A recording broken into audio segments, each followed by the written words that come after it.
Okay, we are going to create manufacturing runs from items that have fallen below their minimum inventory level in the inventory warnings report.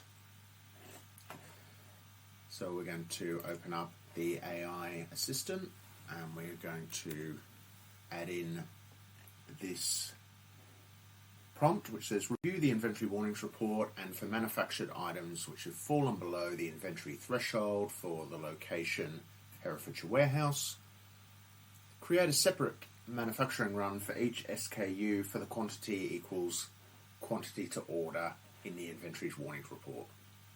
We've set the manufacturer, the location, the delivery location, and the pack station. And now we are running the query.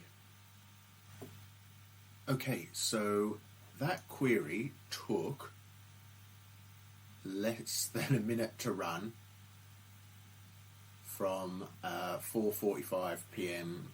to 4:46.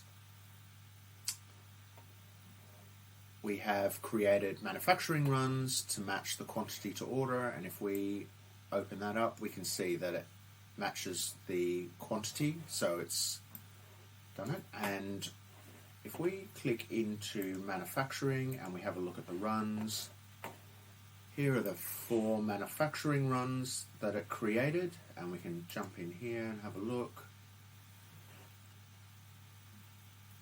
And it's pending, so fully editable with the expected quantity, the raw materials. It's all editable and ready to go. So that is creating manufacturing runs from min and max levels using the inventory warnings report and our friend the AI assistant.